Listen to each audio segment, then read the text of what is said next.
Hello, my name's Simonize, and welcome to another Simonize Guide video. Today, we're covering something I'm very excited about, a hybrid AOE talent specialization for rogues that I've been working on optimizing on the Wrath of the Lich King beta.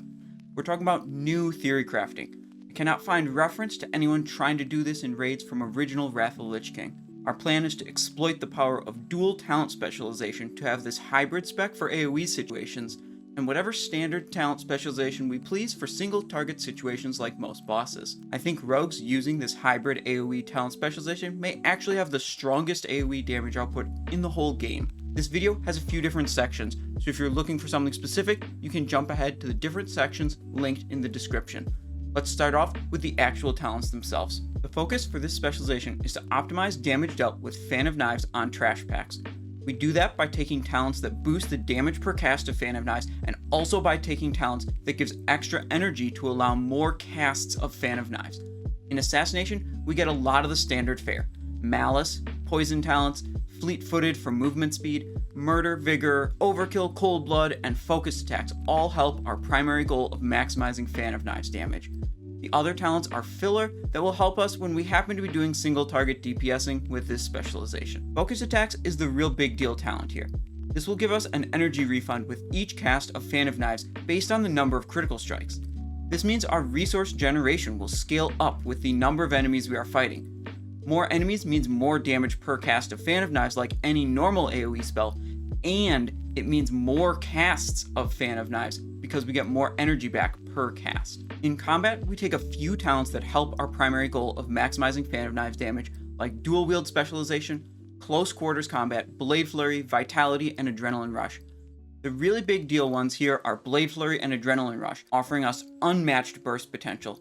The Blade Flurry will clone all the main hand hits from Fan of Knives, but not the offhand hits, which is still a huge boost to our damage output.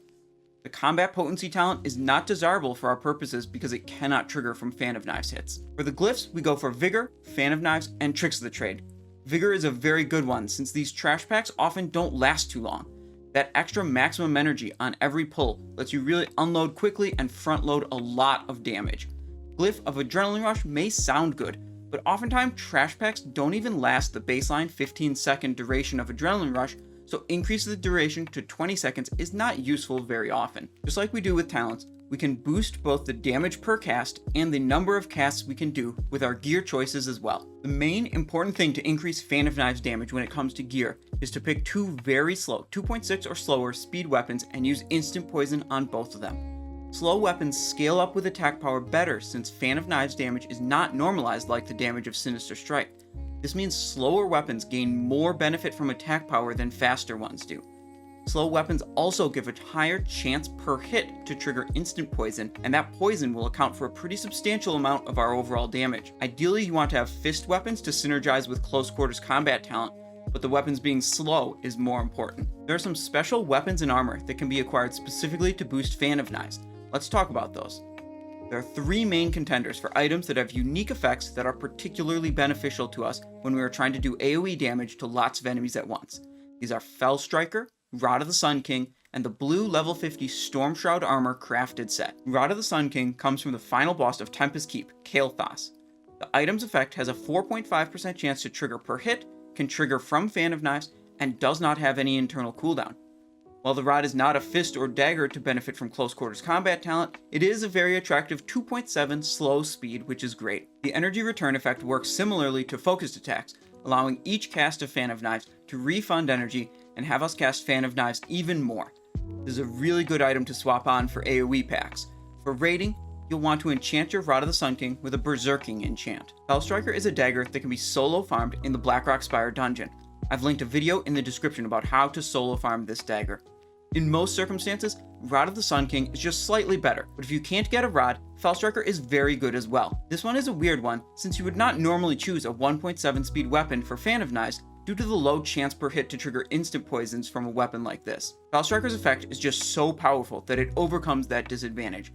Guaranteeing all hits of Fan of Knives are critical strikes is a pretty massive boost to your damage output.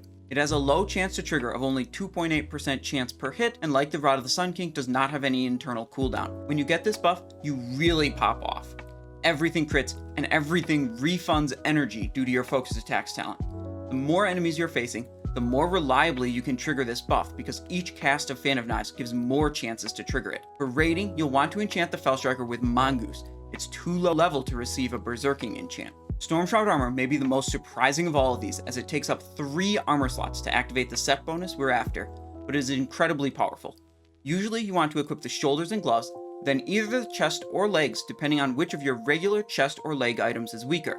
You replace the weaker one with the Stormshroud piece. You'll suffer a large stat loss to activate this bonus, but the energy return is nearly triple of what is provided by Rod of the Sun King. Stormshroud armor is something that is good to use when you don't have Adrenaline Rush available, and not good to use when you do have Adrenaline Rush. The extra energy given by Adrenaline Rush guarantees more casts of Fan of Knives, so the extra casts afforded by Stormshroud are a smaller percentage of your overall casts, and the stat loss from equipping Stormshroud affects more casts when you have Adrenaline Rush available. That's why you don't want to use this when you have Adrenaline Rush. I've made some charts and comparisons of different enemy counts and different gear combinations using the simulation tools from wowsims.github for rogues. These are all set up around a 10-second encounter with varying numbers of enemies, cooldowns available, and varying gear levels. You can find this chart on my Discord, as well as a similar one for pre-raid gear levels. The Discord is linked in the video description. Exactly when you should use which combination of gear will always depend on what is going on in your raid and what items you actually have available to you. But these simulations can help provide guidance about what is probably a good combination. In Phase 1 Best in Slot gear, I think I would generally use Calamity's Grasp plus Rod of the Sun King plus Stormshroud when I don't have Adrenaline Rush, and Calamity's Grasp plus Rod of the Sun King and no Stormshroud set when I do have Adrenaline Rush. There are many other combinations of gear that are very close, and even some optimizations that could be done beyond that based on different target counts, but I prefer to keep gear swaps very simple and not overcomplicate things. Before we get to the gameplay section of the video, I want to say a few things about the special items for Fan of Knives that I know will be asked in the comments if I don't say them in the video. First is that the Dark Mantle armor set is no good. The energy restoration does not trigger from Fan of Knives, so is not helpful for us here. Second is about why some items are good for Fan of Knives and others are not. You want items with effects or procs that when they proc a single time, it boosts your damage dealt to every enemy you are fighting. Rod of the Sun King, Felstriker, and Stormshroud do exactly that by boosting damage dealt and energy generation, which results in damage to every enemy you are fighting. Something like Heart Razor or Siphon of the Nathrazim are the right idea where they influence damage dealt to everything you're fighting, but the strength of the effect is just too weak to be very desirable. Items like Romulo's Poison Vial or Tibu's Blazing Longsword are not desirable because when their effects trigger, it only damages a single enemy. What this means is that if the item is bad in a single target situation, it is also bad in a multi-target situation. Let's get on to the gameplay section and talk about how to actually play with this AOE Hybrid Spec. So what do you do with this specialization? You've got more buttons and cooldowns and gear swaps to manage than any of the other specializations. The most important thing is to have good movement. This is true with basically all rogue gameplay. In fact, for basically any DPS class in the game. You need to be up in front of the group, ready to attack as soon as it's safe to do so. Most trash pulls will only last a few seconds, so lagging 2 seconds behind the group means you miss a substantial amount of damage potential. Fleet-footed talent is absolutely a must for this, making you move faster all the time. Lower cooldown on sprint, as well as access to nitro boosts from engineering are great as well. As you run up to each pack of enemies, you can do a few things before you get in combat.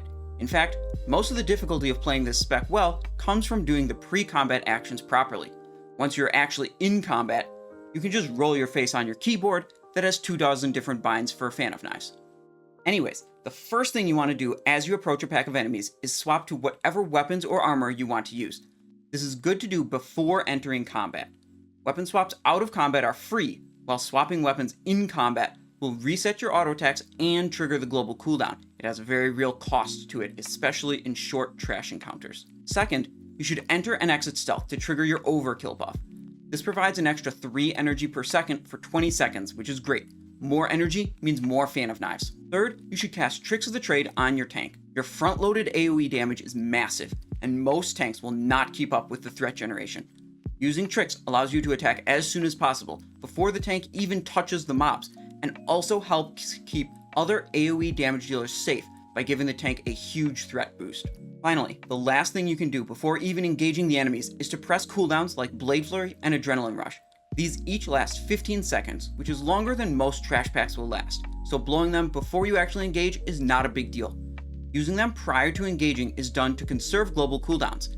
Once you are in range, all you want to be doing is casting Fan of Knives every global, so having these buffs running already is very good. Now that you've done everything you need to do while you run up to the enemies, well, all you really need to do now is mash your Fan of Knives key as much as you can. You can move around to make sure you're hitting as many enemies as possible. Also, make sure you're auto-attacking one of the enemies while annihilating them with Fan of Knives. Having Fan of Knives macroed with Start Attack can be handy, so you don't forget to auto-attack the enemies. If you don't have a Tricks of the Trade available, you'll probably want to have Evasion and/or Cloak ready to help you not die. A quick Vanish can save your life as well. Cold Blood is another great cooldown to use with Fan of Knives, but it does not consume a global cooldown like Blade Flurry or Adrenaline Rush do, so you can use it whenever you want to. Ideally when the maximum number of enemies are alive near the start of a trash pack.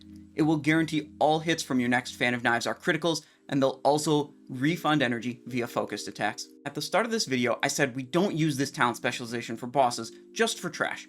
We'll need to use dual talent specialization to swap back and forth in a raid like Naxx that has a lot of trash and a lot of bosses. Lucky for us, swapping after a boss is very easy. As soon as the boss is dead, start your dual talent spec swap, which takes 5 seconds. If your raid moves quickly, they'll be a bit ahead of you when you're done, but you can just use sprint to catch up again. In a really fast raid, you may run into trouble with swapping from your AOE spec to your single target spec before a boss. It definitely requires you to pay attention and spec swap as soon as you're able to. Personally, in even very fast Naxx runs, I never had a problem with not having 5 seconds between a trash pack and a boss to be able to change my talents. Everyone else wants to do their own pre-boss preparation, and we get to use that time to switch our talent spec. My current plan is to use a standard assassination single target specialization for bosses and use this hybrid AOE spec for trash. The reason I choose assassination as the single target specialization is because it does not use the Blade Flurry or Adrenaline Rush cooldowns that the combat would. I want to use those cooldowns during trash with my AOE spec, and if I swapped into combat for bosses, Adrenaline and Blade Flurry would often be on cooldown still from the trash packs. If you don't want to use dual talent spec and swap back and forth, and you think that it is just some PvE, tryhard, cringe crap, well, you can still use some of the ideas here to deal more damage on trash. Regardless if you're using standard combat or standard assassination specializations for trash, swapping to 2 slow weapons with instant poison will increase your Fan of Knives damage a lot compared to regular single target weapons. The item swaps for Stormshroud, Rod of the Sun King, and Felstriker are all still good for an assassination specialization trying to do AoE damage with Fan of Knives. For a standard combat spec, Stormshroud and Rod are still good, but Felstriker is a bit of a weaker choice. A lot of the power of Felstriker comes from its synergy with focused attacks talent combat specialization does not have. This hybrid AoE spec is a new specialization that I haven't seen anyone trying to use while researching original Wrath of Lich King. I think that this didn't come up in the past because Fan of Knives underwent so many changes throughout original Rash. Initially, the spell had a cooldown which vastly reduced the potential of the ability, and Glyph of Fan of Knives was not added until version 3.1. Many players in the past focused a lot on boss damage only, so I would bet less effort went into optimizing AoE damage and trash damage for rogues. Perhaps it was just overlooked. I think it's very exciting that there's unexplored areas of PvE optimization even in such an old game, and I'm looking forward to see how far we can push this AoE damage from rogues during classic Wrath of Lich King. Thanks for watching the Simonized Show. If you haven't already, be sure to hit that subscribe button. Can't wait for more sweet videos? Links are on screen that you can watch right now. Be sure to join the Discord server and pop by on Twitch to catch me live. Links to both are in the video description. Thank you for watching and have a great day.